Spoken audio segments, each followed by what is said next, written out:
আজকের শব্দ রেজ। চলুন এই শক্তিশালী ইংরেজি শব্দটি সহজে শিখে নিই।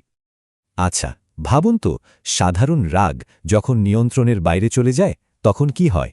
চলুন একটা গল্প দিয়ে ব্যাপারটা বুঝি। ধরুন, রহিম নতুন ফোন কিনে খুব খুশি, কিন্তু পরের দিনই ফোনটা নষ্ট হয়ে গেল। রহিম বেশ বিরক্ত হল। সে কাস্টমার সার্ভিসে ফোন দিল, কিন্তু কোনো লাভ হল না। সে আরও হতাশ হয়ে পড়ল। ঘণ্টার পর ঘণ্টা চেষ্টার পর সে রাগে ফেটে পড়ল। এই প্রচণ্ড ক্রোধটাই হল রেজ। তাহলে রেজ হল তীব্র প্রচণ্ড রাগ। এটা নাউন আর ভার্ব দুটো হিসেবেই ব্যবহার করা যায়। দেখুন, সাধারণ রাগ বা অ্যাঙ্গার নিয়ন্ত্রণ করা যায়, কিন্তু রেজ প্রায় নিয়ন্ত্রণের বাইরে চলে যায়। মনে রাখবেন, রেজ শব্দটা সবসময় একটা নেতিবাচক আর ধ্বংসাত্মক অর্থ বোঝায়। আচ্ছা, এবার চলুন কিছু বাস্তব উদাহরণ দেখি। প্রথমে একটা বিজনেস সিচুয়েশনে। এখানে রেজ একটি নাউন, মানে ম্যানেজারের প্রচণ্ড ক্রোধ টিমের মনোবল নষ্ট করে দিয়েছে। এবার দেখুন গ্রাহকদের অধিকার নিয়ে একটি উদাহরণ।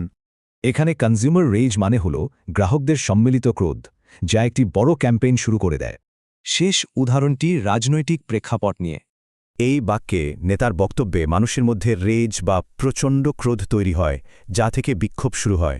সহজে মনে রাখতে ভাবুন, সাধারণ রাগ যখন আগ্নেয়গিরির মতো ফেটে পড়ে, সেটাই হল রেজ।